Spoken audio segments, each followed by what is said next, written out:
Alright, so one thing I wanted to discuss today. A lot of times whenever a new anime live action gets announced, people are very skeptical because they're worried about the action not being as good or not being able to translate as well from anime into live action. For example, Dragon Ball Evolution. It's crazy because in Dragon Ball Evolution, we didn't even see a glimpse of action comparable to the action of Dragon Ball Z, which is a lot of what makes the series so great in the first place. Yo, that Dragon Ball Super Broly fight, woo! One of the best fights in all of anime. Oh my.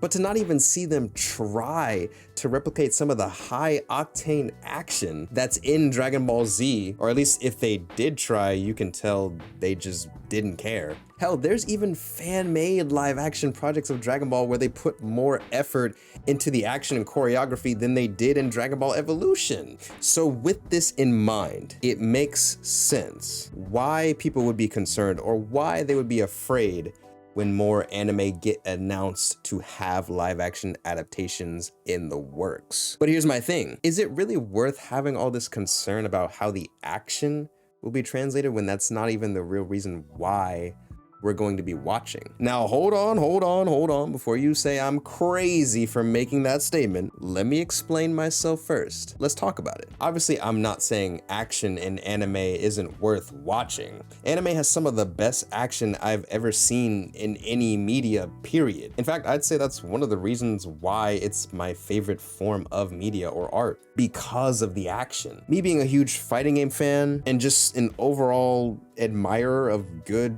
quality fight scenes, I mean, it really just doesn't get better than some fire anime fights. But like, here's where I'm getting at, right? If you take the best anime fight you've ever seen, and then you take the best film fight that you've ever seen and put those against each other, the anime fight is always going to be better. Always going to be better, like period. There's no contest. When it comes to action and just, you know, dynamic camera angles, choreography, like anime and animation can do so much more than film could. And that's not to say that film doesn't have some good fights, but if you take the peak of action from a film fight versus the peak of action from an anime fight, the anime fight, or how amazing the peak of anime action can be, will always be better than the peak of how a film fight can be. And that's not to insult film, that's just the reality. Anime has so much going on, so much it can do, not just with like the dynamic camera angles, but the different art styles, different uses of animation that film can't really do. Like in recent episodes of One Piece, where some of the anime frames change into a whole different piece of art basically, and you wouldn't really even be able to tell unless you slow down the frames. But I'm gonna try and show an example on the screen right now for you guys, because what I'm trying to explain is when you slow down the frames of some of the animation, like during a fight of One Piece or during a part where they do like an attack, you start seeing like it almost looks like a different piece of art or like a different art style. If you look at that frame for like the part where right when the hit is about to land or right when the transformation's about to happen, it's like these few frames that are almost like a startup to the attack or a startup to the hit or you know, the aura that's happening. You actually look at those frames and it's a completely different like art style, but it's at the same time the same subject and everything in composition. It's just so cool. Like those are things that film doesn't really have or can't really do. And you know, the effect that what I'm talking about has at normal speed serves its purpose, yet when you slow it down, it has even more artistic value to it. And that's something that film just doesn't really have the potential to tap into. That's just one example, by the way. I think especially with a lot of live action content, at least the live action content that we take seriously, like, you know, films and shows that we'll watch like on Netflix or some other streaming service, a lot of that content is locked to 24 frames per second. And most of the time, when you change that frame rate, outside of, you know, the exception of slow motion, it ends up making things look weird or unnatural. Whereas anime can still utilize the effect of having slow motion. So you kind of get what I'm saying.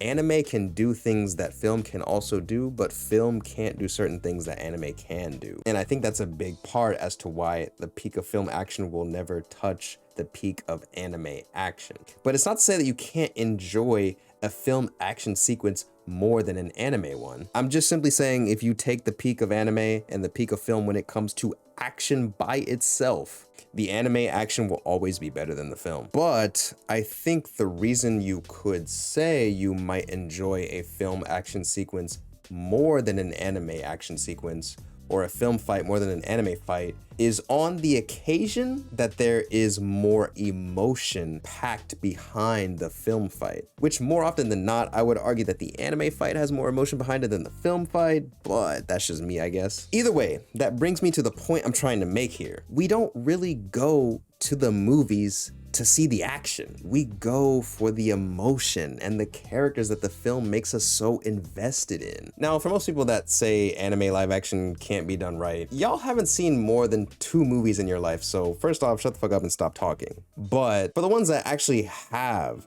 seen some live action movies and actually have seen some anime, and are concerned about the two and how they will translate, I ask you this: what do you go to see a movie for? I feel like in recent times, whenever I go to see a movie, or I guess more specifically, whenever I see an action movie, I find myself not all that invested in the action. Like, don't get me wrong, it's cool to see, especially whenever we get some well-executed sequences. But like, when I see a fight in a live action film, I might be like, damn, he's getting pieced up, or, you know, something like that. But it's never really my favorite part of the movie. I'm never taking away the fight over the most emotional part of the film, or like the main message. But for anime, I'm completely locked in for the fight. And there are times where the fight is the main thing that I remember. Hell, I'm sure a lot of people, including you guys, have gotten into anime from seeing a clip of a fight scene, you know, whether it be from like Demon Slayer or JJK or whatever, right? Like, you're probably like, damn, they throwing hands, they box. Like, you know, you saw the fight and you wanted to see more. You wanted to see what the show was really about. Like, you know, probably saw it, thought it looked badass and wanted more, or wanted to know why they were throwing hands that crazy, you know? I think there's a certain portion of anime fans that probably don't even care too much for the story and really just want to see hands thrown. And if anime fights are that good to where they can be the main thing that attracts you to watch it, like, yeah, pack it up, GG's. Film has no chance of competing against that in terms of action. But I will say I'd be lying if I didn't go into Deadpool and Wolverine hoping to see some good fights between them and just overall action with those characters. But I think that's because it's been advertised to me as like, this is what I'm getting going into this movie. Like, I'm going to get some action, you know what I mean? So of course, if I don't get what I'm expecting, like what's being shown in the trailer, you know, these action, these fights, Wolverine and Deadpool fighting, then yeah, I'm gonna be a little upset, but not as upset as I would be if the movie was all action and no substance. Now, the action in Deadpool and Wolverine was great, but the moments I remember most that would like make me want to rewatch it are really the characters and what they go through. You know, when Hugh Jackman says that one line to Deadpool in the car and you just see his entire face slowly turn red, or all the wild jokes that Deadpool made throughout the movie. When Wolverine says, "I'm proud to wear this suit. It means I'm an X-Men. I am the X-Men." But yeah, I think fondly of the fights. And to be honest, this movie isn't the best example of action not being as relevant in the mind after I watched them, because this movie actually had some pretty cool fights. And I think the reason I enjoyed them a little more than others is because of the powers these characters have. Like, the powers that these characters have are actually interesting and cool. But you made me watch Captain America throw his shield around, beating up 10 other guys. Like, okay, like honestly, you can just skip that part of the movie, you know what I mean? I'll be fine. Like, again, I'm not saying I don't want good action in action films, but oftentimes it just kind of goes over my head or it doesn't stay with me the way anime action does. That Deadpool and Wolverine movie was great, but the fights aren't the thing I talk about with it. Whereas Dragon Ball Super Broly that's the thing I always talk about. Like, my goodness, that fight. Whew. Like, most film fight scenes aren't gonna make me watch the movie just because of the fight scene. But then there's anime like JJK, where, to be honest, on my first watch, I kind of stopped watching, never really finished it. But I've been seeing like clips of JJK season 2. Some of the fights, the animation looks insane. I'm like, yo, I think I need to pick this up. I think I need to give this another shot, because I'm like, hold up, they boxing for real. Like, it looks crazy, it looks insane. And like, that makes me want to get to that part. It makes me want to watch it, like, you know, so, but I'm not doing that for film or like a movie fight. Like, that hasn't happened. I don't think that's happening anytime soon. Now, it's funny that we talk about action in film and anime, because I've noticed that with most of the recent anime live action projects, mainly Knights of the Zodiac, Yu Yu Hakusho, and One Piece, each one kind of has a different approach to the direction that they want to portray action within the live action to be more anime-esque, as opposed to just regular cinematic action sequences. And I've wanted to talk about this for a while, but I feel like that's a separate discussion for a different video, which if you guys want to see, you already know what to do. Subscribe to the channel and leave a like on this video while you're at it, because if you're already this far in, I know you're enjoying the content, bro. But yeah, there's definitely a lot to talk about with how directors perceive anime and how they think to translate it into film. And that's kind of what this channel's all about, if you couldn't tell. So yeah, definitely subscribe and stick around if you're interested in that kind of content. But yeah, back to my point though. I want to use the live action Spider-Man films as an example here. You know, everyone kind of has this debate on which actor played Spider-Man the best, or like which movies are the best between each Spider-Man iteration. But I think the reason most people, or at least a lot of people, put Spider-Man 2, that original Sam Raimi Spider-Man 2 film, as like the best or like their highest or as their favorite, it's not because of the action. Like, don't get me wrong, that train scene where he was getting stretched, like, yo, that was fire. But you know, the main reason why I think that film stands above as like the top or most people's favorite, it's because that film was really just Peter Parker doing Peter Parker shit. It was really just him dealing with all this bullshit, managing a job, a new place, the love of his life, and not sure how to be with her because he's Spider-Man. He doesn't want to get her involved, but at the same time, you know, he finally was able to like get her to notice him at the end of the first film. And then his best friend kind of like hates him because, you know, all this drama happening, all this stuff happening between just these three characters, this really contained cast and story, but yet so much drama packed in. And it just, you know, it really wasn't about the action or the superhero part. It was about the real shit that Peter Parker goes through. And I think that's the main reason why people have that film as the top, as the highest, as their favorites, because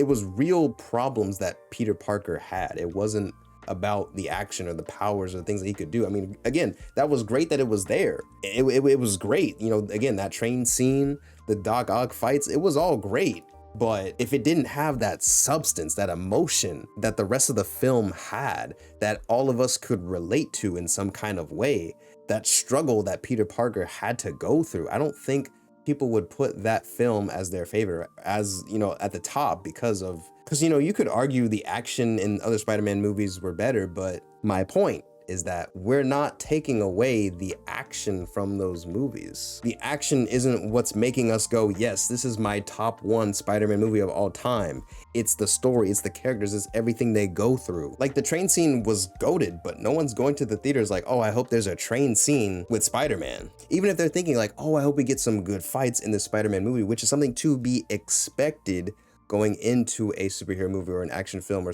you know, something of that nature. It's a natural expectation. So if they say they want that, that's fair. But what they actually want from the film is to be invested in the character. And that's, you know, all from a good script and acting. And yeah, I guess you could add good action to that list of things, but I just feel like it's not as important to people as much as they think it is. Another example to prove this is, if we look at the two most recent huge live action anime adaptations from Netflix, One Piece and Yu Yu Hakusho, I think hands down Yu Yu Hakusho had the better action. But due to budget and other things, it didn't have as much time to work with, to flesh out the characters and the story to, resemble it closer to how we remember it. Whereas One Piece did have those things, and they did it right. But the action, I would say, is where the show kind of lacked, and it wasn't really great. But people will still tell you that the show is perfect and Oda and One Piece can never do wrong. Whether it's just One Piece fans being delusional or not, my point is still proven. People don't care as much about the action of a live action project. Now again, I don't want to say that we should just let filmmakers slack off when it comes to the action department in our anime live action movies. To a certain degree, it does feel like a lot of what they could even do to make